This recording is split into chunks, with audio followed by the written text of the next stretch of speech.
Bien, largamos. ¿Cómo están? ¿Cómo andan? Mañana tenemos IEMI, o sea que no hay... ¿No hay clase? Otra vez sin laboratorio. ¿En serio? Entiendo que... Para no festejen, no festejen. Ahora le preguntamos a Adrián. No, sí. Pero hay jornadas mañana, así que no debería haber clases. Invito a esta mesa que queda acá pendiente a sacar la carpetita, acá los compañeros que aún no lo han hecho. Vamos a retomar eso, con respecto a los trabajos, si alguno o alguna tiene alguna duda, me consulta. Yo estuve escribiendo algunas cosas de los que ya los trabajitos ya estuvieron haciendo y entregando. Estoy terminando de corregir. Esta semana van a recibir las devoluciones y demás. Algunos o algunas les estuve preguntando con quién lo habían hecho y más o menos me fueron aclarando. Pero esta semana van a recibir todas las devoluciones y demás.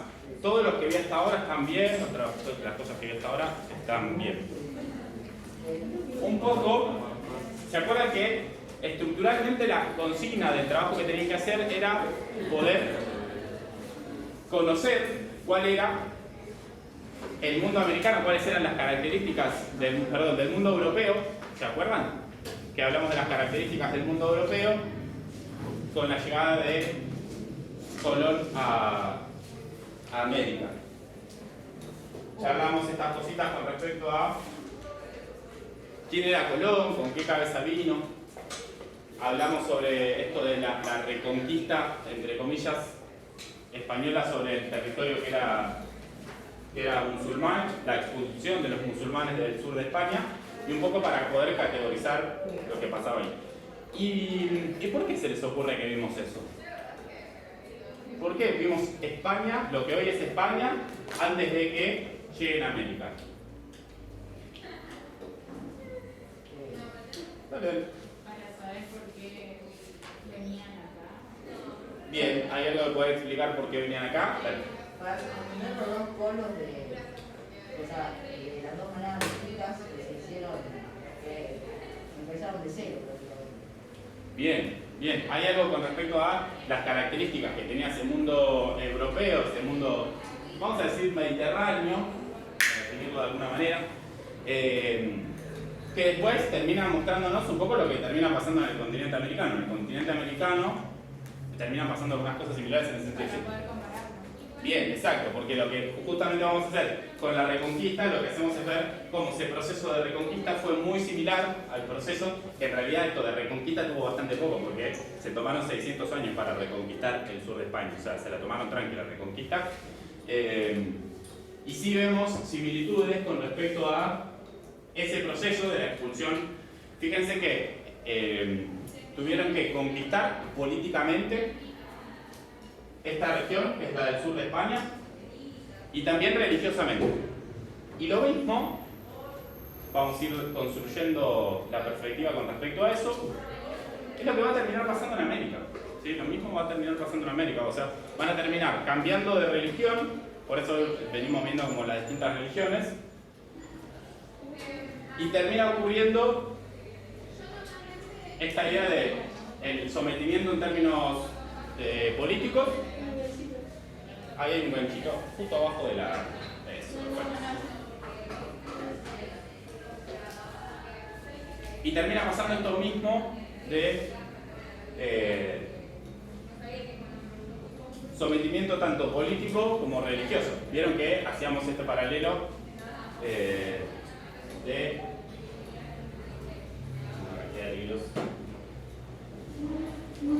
Esta es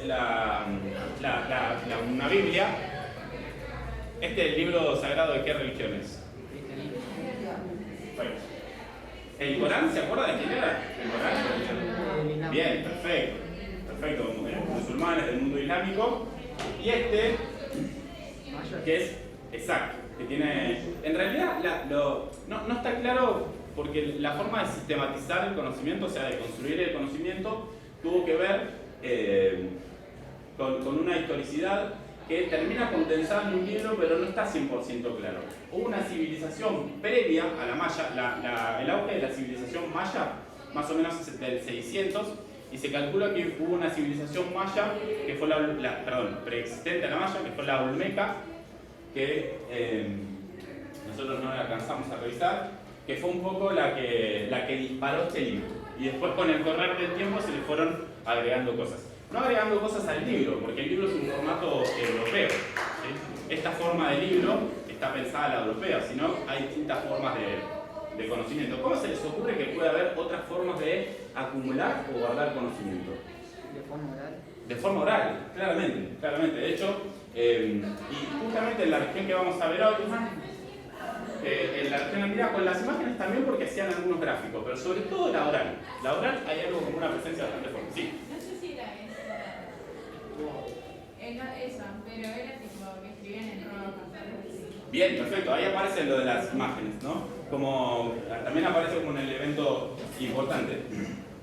Lo que siempre mencionamos en esto, más allá de la descripción técnica, de poder decir, che, puedo dejar una figura en una imagen, en una roca, una piedra, o la puedo hasta tallar, sino es lo que tallaron, ¿no? Y por qué eligieron tallarlo, por qué eligieron expresarlo. Siempre en las ciencias sociales un poco nos preguntamos eso como el por qué, e intentamos ir a buscar el por qué.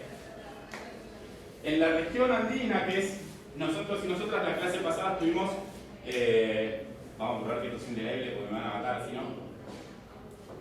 Sí, diríamos que sí. Sí, pues si no me matan. Estuvimos trabajando más o menos en la región del norte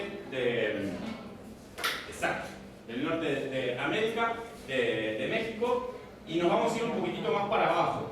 ¿Sí? Vamos a bajar. Para Perú. Exacto, para lo que hoy es Perú, Bolivia. Le vamos a decir la región andina, que un poco lo tienen ahí en la compu.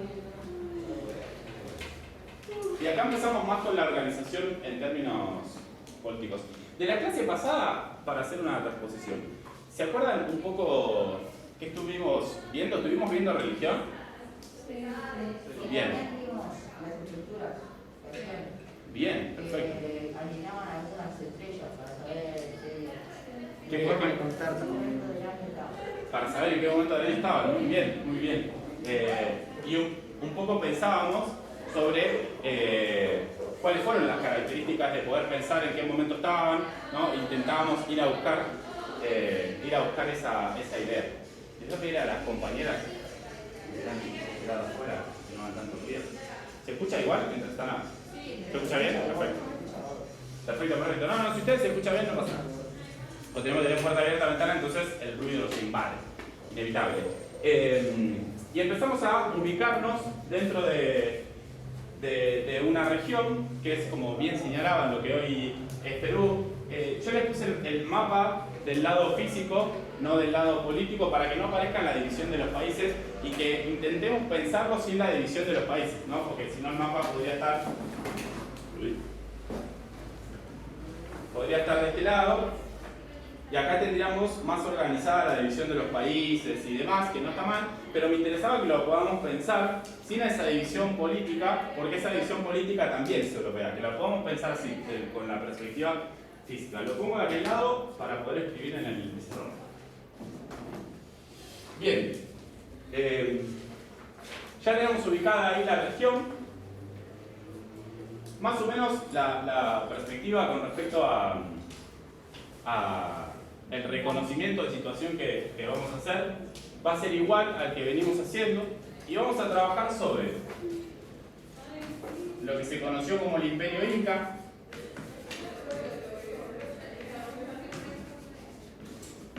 ¿sí? Sobre la comunidad inca, y vamos a ver cómo funcionaban los distintos tipos de organizaciones.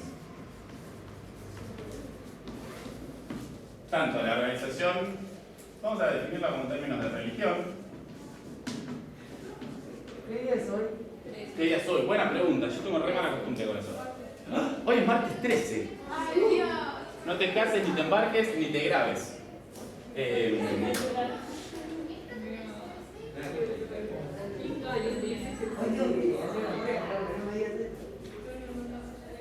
El auge del Imperio Inca es más o menos 1450. ¿Se acuerdan cuándo llegó Colón a América? 1492. O sea, faltaba re poquitito. O sea, tuvieron el auge imperial ahí re pegadito. Perfecto.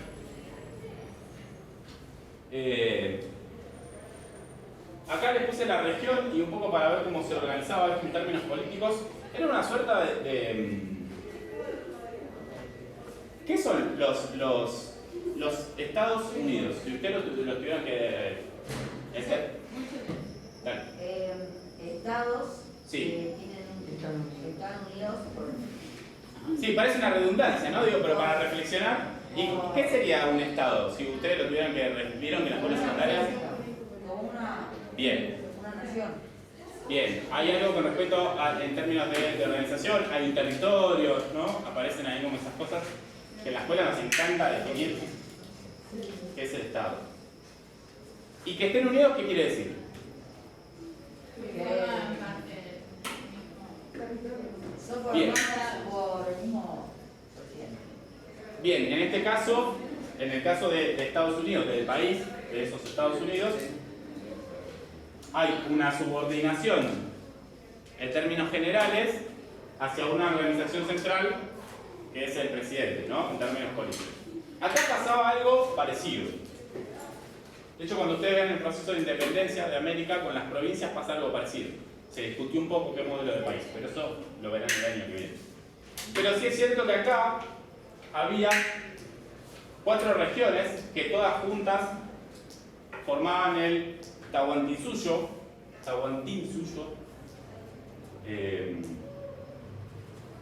que tenían esta misma lógica de tener 4 regiones que conservaban cierta autonomía y que se caracterizaban por estar en una organización central y unificada. ¿Verdad?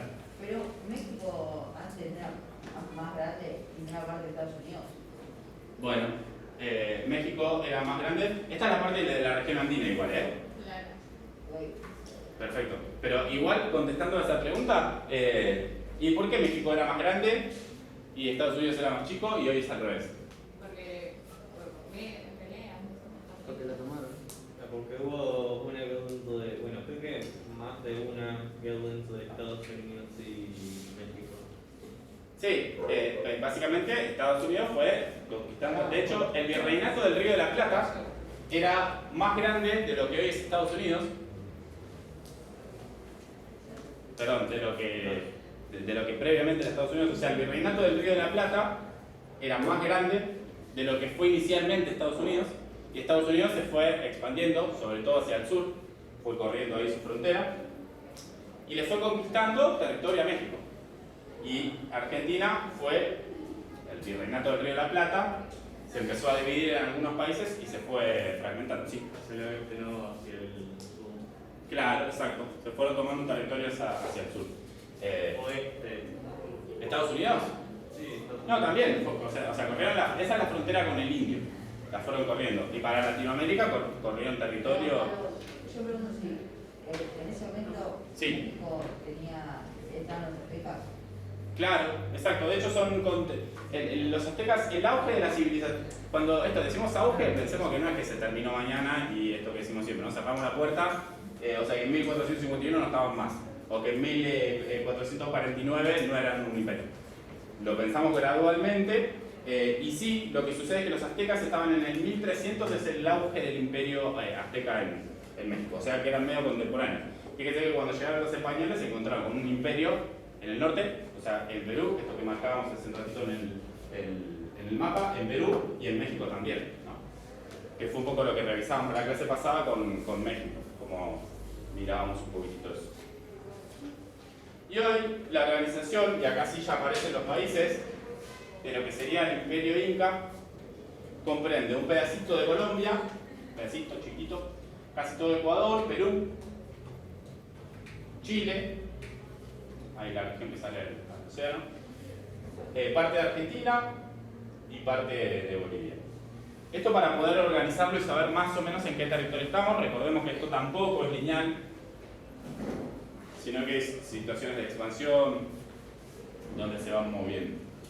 Eso para poder ubicarlo, o sea, el tiempo lo tenemos ubicado en 1450, más o menos, al Imperio Inca. Y la característica es que geográficamente lo tenemos ubicado en esta región. ¿Se entiende eso? Digo, para ubicar tiempo y espacio ahí. Vamos a ver los distintos tipos de organizaciones. Exacto, vamos a ver la organización política, religiosa, exacto, tal cual. Vamos a ver la organización en términos religiosos. Esto que venimos mencionando, ¿no? De Che, parece que la religión es algo, una conducta inherente a la condición humana, porque lo vemos en distintas civilizaciones, lo vemos en lo que hoy es México, en mayas, aztecas, lo vemos en Europa también, que Europa vieron que se estudia así como locos, se estudia un montón en Europa. Lo vemos también en Europa y aparece, ¿no?, como la presencia de distintas civilizaciones, como la necesidad de creer, que un poco la charlábamos. ¿Por qué creen que la gente cree? Básicamente, perdón, ¿por qué creen que la gente cree? ¿Por qué les parece que la gente cree? Me encanta todas esas manos arriba. Es que siempre lo preguntas. Sí, perdón, listo, no le voy a preguntar más. Bueno, perdón, sí. ¿Quieren contar igual? ¿Por qué les parece? Para sentir que pertenecen a algo. Ajá. O para explicar el porqué. Bien. Era eso. Siempre lo mismo, perdón. Estoy fotocopiándome a mí mismo. Qué tremendo que me pase eso. Bien. No pregunto más, entonces. No, está bien. Les agradezco la amabilidad a todos. Es todo un tema, ¿no? Es todo un tema, Diego, es una de las grandes preguntas, entonces me interesaba ahí como hacerlas en apariencia. Es para explicar lo inexplicable. Es para explicar lo inexplicable. Hay una búsqueda ahí, ¿no?, de respuestas.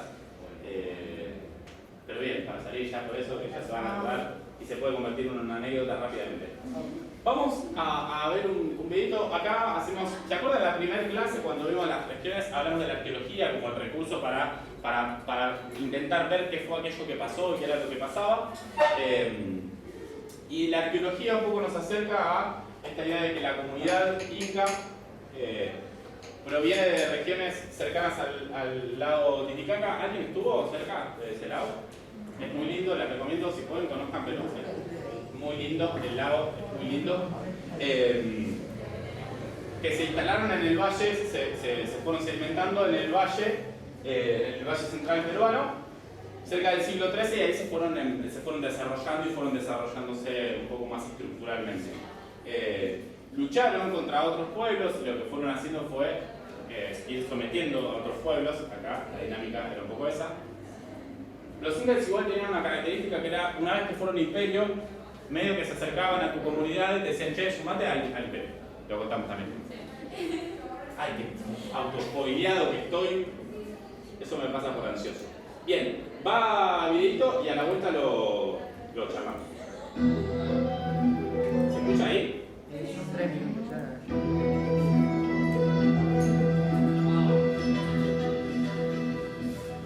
Rodolfo Kusch nació en Buenos Aires el 25 de junio de 1922. Luego de obtener el título de profesor de filosofía en la Universidad de Buenos Aires, se convierte en un incansable antropólogo. Kusch era justamente un hombre de una formación muy particular. Él era un inmigrante, hijo de inmigrantes alemanes. Estudió filosofía. Un detalle bastante curioso, va a presentar a Rodolfo Kusch, ahora vamos a desarrollar un poquito quién es. Era hijo de alemanes y vivía sobre esta calle, sobre la calle Cangallo. Para mí hay muchas chances de que haya venido a la escuela, muchas. El año que viene cumple 100. En el año que viene Y cumple después, 100. como yo dije en un prólogo con sus libros, se convirtió en una especie de antropólogo furtivo, valga la metáfora. Es decir, los furtivos son los que cazan cuando no se debe cazar. Kusch también fue docente, académico, dramaturgo y seminarista, pero su gran pasión fue la investigación de campo y el poder escribir, transmitir lo que allí experimentaba. Sus principales trabajos surgen del tiempo vivido en el noroeste argentino y en el altiplano boliviano. Este fue su... Que es en la región que estamos estudiando, ¿no? Este libro es excelente, El pensamiento indígena y popular de América. Creo que es uno de los europeos menos europeos para contar la historia de América. ¿Se entiende la idea? que trató de contarla dentro de una perspectiva americana. Trató de acercarse lo más a lo americano posible. Siempre decimos, che, esto, si ponés el mapa al lado de la división política, esa división política es postcolonial, post-española. Por eso lo pusimos al revés. Y acá lo que sucede es que Rodolfo Kusch, que era antropólogo, ¿no? Hacía como un trabajo en ese sentido, intentó acercarse lo más posible a cómo veían las comunidades autóctonas originarias de América en el mundo. Trató de acercarse lo más que podía. Y me parece que es de los europeos el que más se acercó. Era argentino, ¿no? Pero digo, con la cabeza europea, con la forma de pensar europea que más se acercó al pensamiento americano. Su terreno para intensos y comprometidos estudios sobre el pensamiento indígena y popular americano. Como egresado de filosofía había adquirido una serie de cosas, de pensamientos que no eran nuestros. Qué mejor entonces que al egresar irme justo al extremo de Buenos Aires, o sea, a la pugna, a averiguar qué pasa en el fondo de América a nivel de pensamiento. Y como ocurre en estos trabajos, se termina no solo encontrando un pensamiento en ese fondo, sino profundizando también qué es el pensar en general. En los años que vivió en el norte del país, optando por sumergirse en la América profunda, generó una impresionante cantidad de material teórico que alimentaría su obra y su nutrida biblioteca. Todo ordenado casi obsesivamente en la casita de Maimará, en plena quebrada de Humahuaca, Jujuy. Cada tarjeta, cada fichero, cada grabación y cada libro son hoy un enorme legado. Miren mis ojos cuando yo estoy pensando, a ver si es que les miento. Después, si ya estoy muerto, échenme arena y agua. Por eso escribí El pensamiento indígena americano, donde expongo qué pasa con el indígena cuando piensa y de paso viendo qué pasa con nosotros, con nuestro pensamiento en toda su extensión.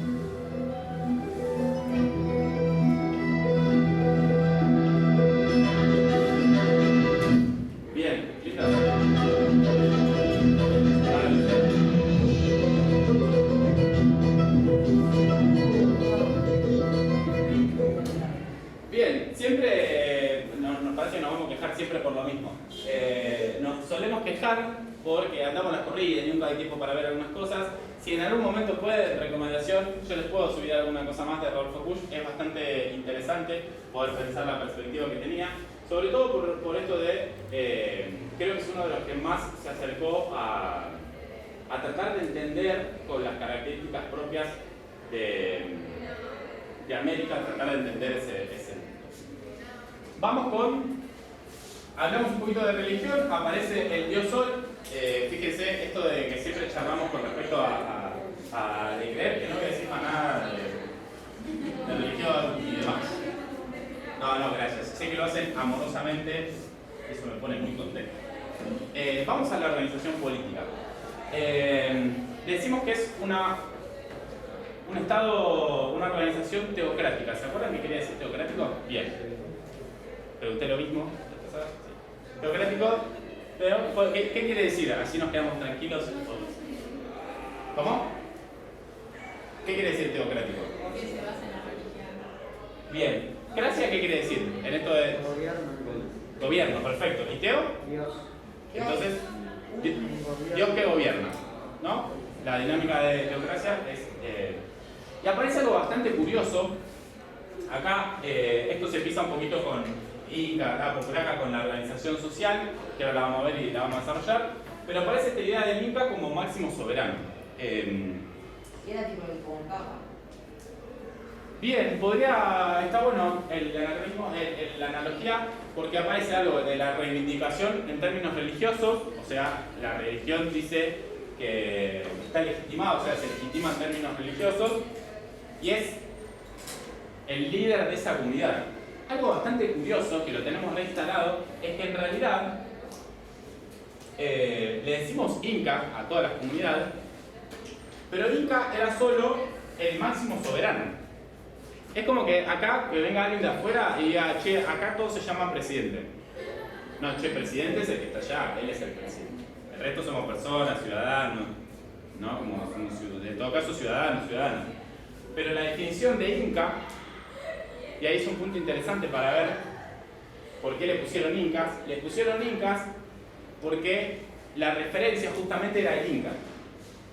Y eso sirvió como elemento para totalizar todo. Entonces, dentro de esa organización política, vamos a referenciar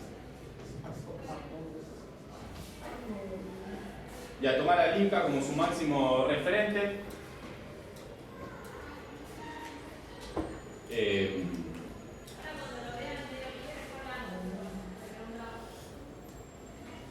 Nos vamos a la organización económica.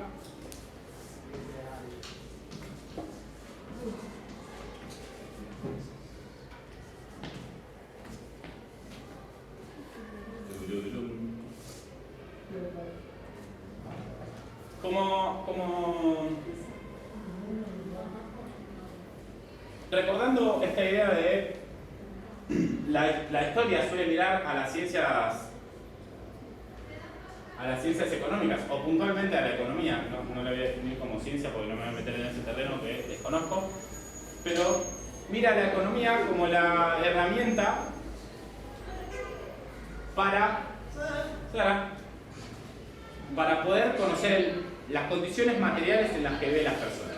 ¿Qué quiere decir las condiciones materiales en las que viven las personas?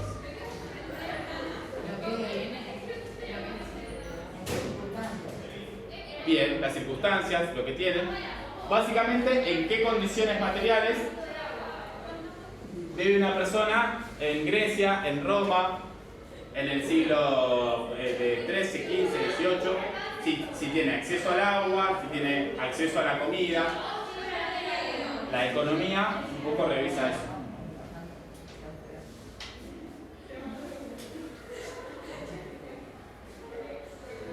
Aparecen, igual que en otras, perdón que se me cortó un cachito ahí quedó mal armado el archivo.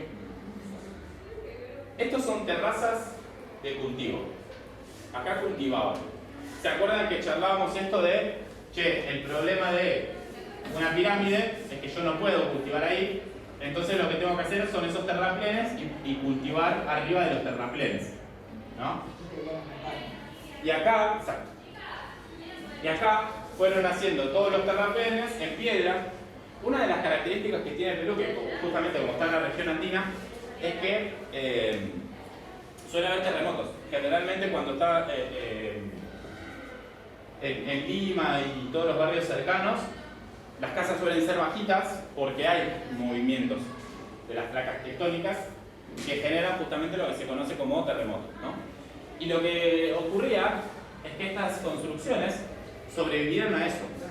¿Por qué sobrevivieron a eso? ¿Qué les parece a ustedes? Eso no lo pregunté antes. ¿Por qué les parece que si había terremotos, si en la región andina hay terremotos, estas construcciones, que tienen 700 años por lo menos, sobrevivieron? ¿Por? Bien. ¿Qué les parece? Eso debe haber colaborado. Ahí hay algo de la arquitectura que seguramente consideraron también puede formar. ¿Cómo se llaman ¿Conocen las construcciones que son antiterremotos? ¿Cómo se llaman? Bien, perfecto, vamos ahí. Se llaman antisísmicas. Están pensadas justamente para cuando hay sismos. La conclusión que se llegó a cerrar es que sabían que había terremotos, entonces construyeron estructuras antisísmicas. O sea que sabían que había terremotos, no podían decir, no podemos poner la piedrita una arriba de la otra así de cualquier manera, sino que la tenemos que armar de una manera en la cual, si hay algún sismo, esto sobreviva. Y no solo ocurrió con este tipo de construcciones, sino con algunas construcciones dadas, porque esto dentro de todo son terraplenes, uno podría decir, bueno, no está sofisticado, pero en Machu Picchu las construcciones todavía siguen en pie. Entonces resulta sorprendente cómo todavía eso se sostiene. ¿Y cómo eran Las viviendas. Bueno, generalmente el mayor recurso, como la cordillera estaba cerquita, el mayor recurso era la piedra. Y se les deben haber caído más de una vez, o sea, producto de sismos, se les deben haber caído más de una vez. Entonces hay algún tipo de construcción con respecto a, debe haber habido una suerte de prueba y error en ese sentido para poder construir. Pero se intuye que la piedra y la paja para los techos y madera deben haber sido como los recursos principales. La piedra seguro porque todavía hay construcciones en piedra. Bien, vamos con la organización económica. ¿Esto para qué lo usaban las terrazas que dijimos? ¿Y cómo se llama eso? Perfecto, entonces el mayor ingreso, como para variar, es la agricultura.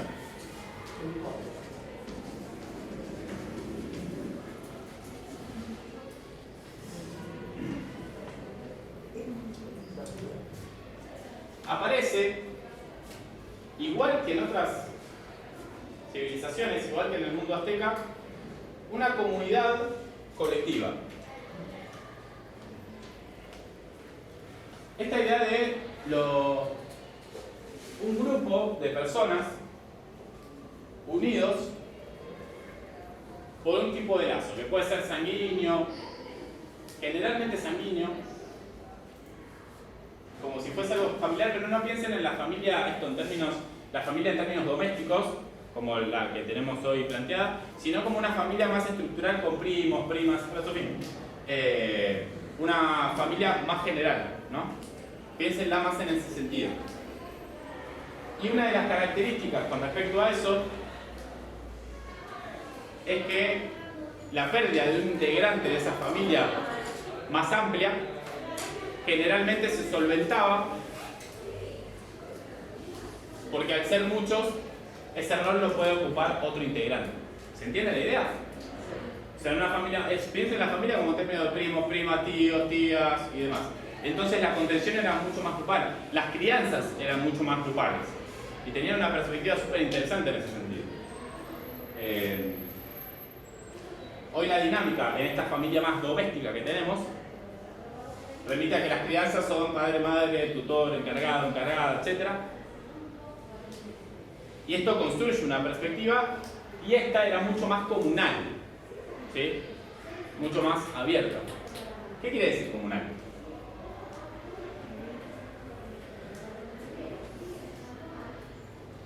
¿Qué les parece? A intuición me sale decir. Algo en común, exacto. Como una dinámica de funcionamiento de las comunidades Ailus que eran comunales, ¿no? Digo, les menciono esto y bastante porque es bastante diferente a la familia que tenemos acostumbrada a tener en la cabeza, ¿no? Como hay una dinámica que funciona diferente. Bien, vamos que nos van a comer los leones. Nos vamos ahora a la organización social. Me voy a quedar sin pizarrón.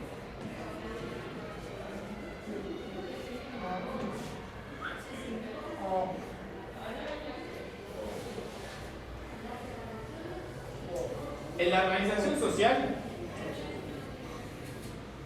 encontramos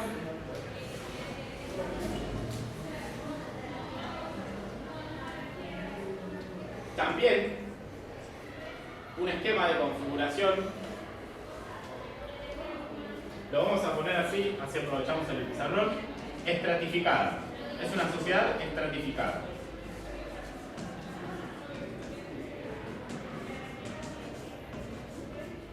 ¿Qué es estratificada? ¿Qué tiene? Estructuras que tiene estratos. Como la pirámide esa. Como la pirámide, excelente. ¿Qué lo dijo él? Ah, no lo vi. Lo de los barbijos es un tema, ¿eh? Tenemos la radio de la puerta acá. Como bien señalaba Pedro, una sociedad estratificada que tiene segmentos, que tiene estratos, y la compañera un poco lo que menciona en términos de pirámide es como, bueno, hay gente que está arriba, y hay gente que por ahí está un poquito más abajo.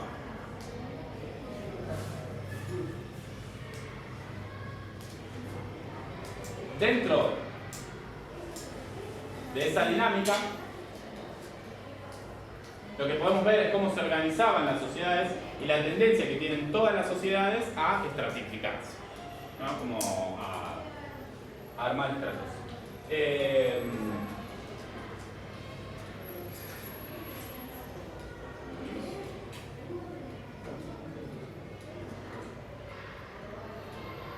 Bueno, sí, vamos a pasar. Eso no se puede cambiar. No, esto no. Si quieren, prioricen lo que está en el pizarrón como para poder caracterizarlo, como para poder verlo. ¿Qué significa Yanacoras. Ahí hay un sector de la sociedad que la característica principal es cómo se ordenaba la dinámica laboral. Vieron que en la sociedad tenemos nobleza, campesinos, artesanos y yanacoras. El yanacorazgo, de hecho, era una forma de organizar el trabajo. Era un sector de la sociedad que tenía que trabajar. ¿Estaba? Sí, pero no... Claro, exacto. Serían unos esclavos con derechos. Se lo hacían porque querían. Sí, en realidad es como, che, si me preguntan a mí si quiero trabajar y por ahí quedarme viendo Netflix, pasa que hay que comer todos los días. Entonces, ahí aparecen algunas cosas a tener en cuenta. La particularidad, digo, pensando en el esquema que planteaban hace un ratito de pirámide, es ¿cómo organizarían ustedes la pirámide? Eso, ustedes, ¿cómo la organizarían? ¿Quién podrían, si armamos una pirámide, a quién pondrían arriba? Nobleza. Perfecto. ¿Después a quién? Campesinos. Perfecto. Esclavos. Exacto. Supongo que había alguien para comunicarse con los dioses. Y eso es más importante. Bien, perfecto. La nobleza, justamente, hay un templo, les recomiendo, si en algún momento de la vida pueden, vayan a Perú. Perú es muy lindo. Tiene en Lima un museo de antropología e historia que es una preciosura, que nos gusta los de historia y demás, pero está muy bien armado y la verdad que tiene una construcción, se ve que vienen trabajando un bocha con eso, y tiene una construcción re bien armada con respecto a cómo cuentan la historia y demás. Y ahí aparece un poco la categorización de un templo que se llama el Templo de Chavín, que está en una región al norte de Lima, de Perú, y aparece esta idea de cómo se legitiman. La entrada en la cabeza del templo es un animal que tiene colmillos muy grandes, es un animal como si fuese un felino, con cabeza de felino, que tiene colmillos muy grandes, y hay un vínculo entre la naturaleza y los dioses. Creo que era águila. Exacto.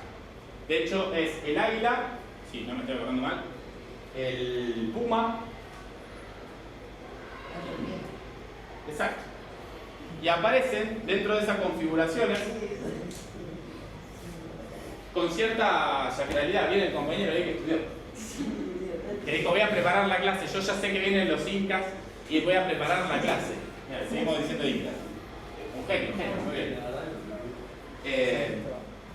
Siempre aparece esta forma de las personas que gobiernan tienen que legitimarse de alguna manera.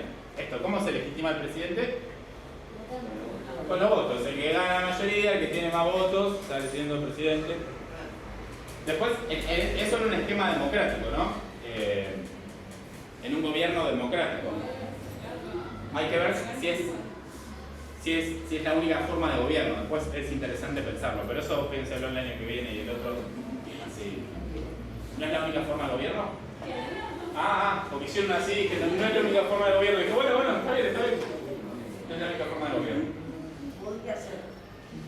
Bien, pero eso lo piensan el año que viene. La forma de legitimarse, la religión siempre funcionó como una herramienta, así como hacían ese paralelismo con el Papa, ¿no? El Papa tiene una legitimación religiosa. En estas civilizaciones también aparece eso, ¿no? Como también está presente la legitimación, que se vincula dentro de la política Y también construye una dinámica con respecto a lo social, ¿no? Y en esto de la economía, la historia pensando en las condiciones materiales en las que viven las personas, ¿se acuerdan cuando hablábamos del excedente? La primera clase que vimos en los pueblos, bueno, decíamos, che, ¿dónde guardamos el excedente? Si me hago 3 milanesas con papas fritas y sobran, Se lo daba a alguien. iba al sacerdote y lo guardamos en el templo. Entonces, hay alguien, el sacerdote es el primero que tiene garantizado el morfo. ¿Y si te llevas mal con el sacerdote? Todo mal, no se lleve mal con el sacerdote porque chao, olvídate de la mila. Bueno, todas esas cosas no son menores. No son menores porque hay algo de comer, tenemos que comer todos los días, y quien tiene el poder sobre la comida. Bien. Vamos, igual que las clases anteriores, vamos a hacer como una pasadita ahí por conocimientos, peleándonos con el horario, para poder llegar. Que también tenían medicina. También tenían medicina. Hacían algo que era muy curioso. ¿Cómo? Con vallas hacían medicina. ¿Con vallas? Sí.